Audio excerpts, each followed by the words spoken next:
जिला अस्पताल के डॉक्टर बाहर की दवाई या टेस्ट लिखते पकड़े गए तो उनके खिलाफ मुकदमा लिखा जाएगा। नोडल अधिकारी वेंकटेश्वर लू ने जिला अस्पताल के जिम्मेदारों को निर्देश दिए कि बाहर की दवाएं न लिखी जाए। रायबरेली जिले के नोडल अधिकारी वेंकटेश्वर लू ने जिला अस्पताल का निरीक्षण किया। निरीक्षण के पश्चात उन्होंने जिम्मेदारों को निर्देश दिए कि बाहर की दवाएं न लिखी जाए। साथ ही सभी प्रकार के टेस्ट की सुविधा भी अस्पताल में ही मौजूद है, तो टेस्ट भी बाहर के न लिखे जाएं। अगर बाहर की दवाएं लिखते या टेस्ट लिखते कोई पकड़ा जाए तो उनके खिलाफ मुकदमा दर्ज कराया जाए। इतना ही नहीं, नोडल अधिकारी ने कहा कि सीएचसी व पीएचसी लेवल पर मरीज का ठीक से इलाज किया जाए, वहां से कम मरीजों को जिला अस्पताल में रेफर किया जाए। चिकित्सीय गुणवत्ता को बनाए रखने का भी नोडल अधिकारी ने निर्देश दिया। नोडल अधिकारी के साथ जिलाधिकारी हर्षिता माथुर, डॉक्टर अल्ताफ हुसैन, डॉक्टर प्रदीप अग्रवाल आदि लोग उपस्थित रहे। आज जिला अस्पताल का निरीक्षण किए, क्या क्या कमियां निकल के आई हैं?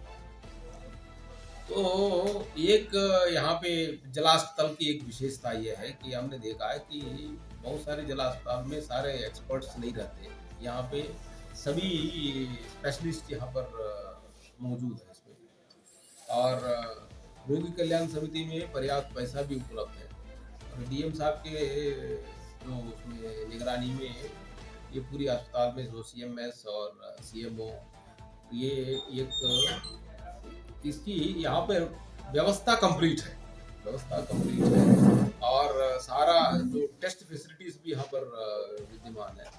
तो केवल जो बातें आप लोगों के द्वारा जो बताया गया है कि बहुत सारी जो कमियों को कैसे हम हैंडल किया जाए, तो जहाँ यहाँ पे एग्जामिन करने पर यह पता चला कि कोई बाहर की दवा लिखने की जरूरत नहीं, यहाँ पर सारी दवाएं यहाँ पर विद्यमान। तो हमने ये कहा कि जो भी व्यक्ति बाहर की दवाएं लिखते हैं, यहाँ पर जिला अस्पताल में एक कमेटी बनाया जाए, एक अच्छे 3 डॉक्टर जो आप लोगों के संज्ञान में कि अच्छे डॉक्टर डीएम साहब ने निर्धारित कर दिए और सीएमओ साहब ने निर्धारित करें, तो ये 3 लोगों का डॉक्टरों की टीम बना देते।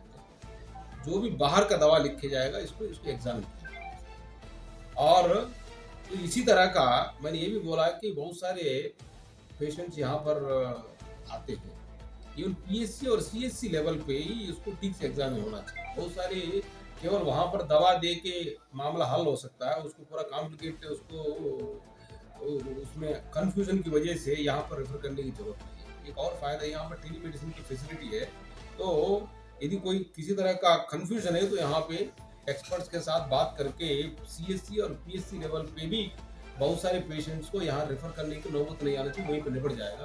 तो वास्तव में जो सीरियस पेशेंट्स है वही उन्हीं का यहाँ पर व्यवस्था है। तो हम चाहते हैं कि इसकी एक ओपन, जैसे आप लोगों के बीच में भी ये चर्चा हुई है, बहुत बार टेस्ट बाहर लिखने की जरूरत है। यहाँ पर सारा टेस्ट मौजूद है तो बाहर लिखने की जरूरत नहीं है। और इमरजेंसी में ऐसा कोई जनरल एग्जामिनेशन के लिए ऐसा कोई एग्जामिनेशन नहीं है कि भाई अगले दिन सवेरे ना हो सकता।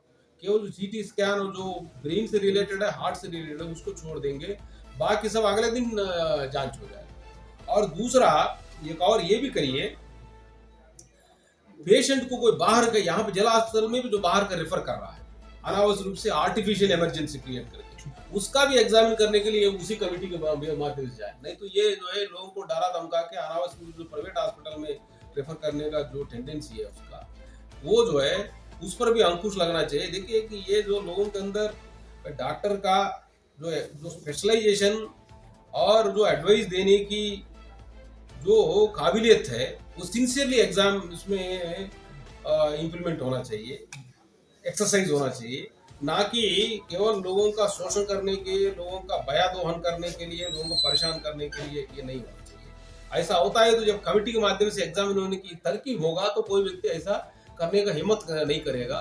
ऐसा कोई व्यक्ति अपनी एक्सपर्टाइज को दुरुपयोग कर रहा है, दूसरे प्राइवेट लोगों के साथ मिली भगत करके, प्राइवेट एग्जामिनेशन डायग्नोसिस सेंटर से मिली भगत किया हो या प्राइवेट हॉस्पिटल से मिली भगत करके अपने पेशेंट्स को जो है दूसरी जगह इसको भेज रहा है, तो उनको उनकी जो है इसमें पहचान होने की ये तरकीब है, इसमें निकलवाना चाहिए कि जो भी बाहर का पेशेंट रेफर करें या बाहर का दवा लिखे, दोनों यहाँ के कमेटी के माध्यम से एग्जामिनेशन हो जाए, तो ताकि उसके वो जो है उनकी टेंडेंसी का पता चले और उनके खिलाफ जो है हम लोग ये एक ये मोरल करप्शन है ये, तो उस पर जो है लोगों के खिलाफ ऐसे लोगों को पहचान करके उनके खिलाफ कार्रवाई। जिनकी पहचान हो गई है सर, जिनके बारे में सीएमएस को जानकारी है, उनके खिलाफ अभी तक कार्रवाई क्यों नहीं की गई? बाहर के लोग क्यों इमरजेंसी में बैठ रहे हैं, ऐसा क्यों है जब एविडेंस आपके पास है?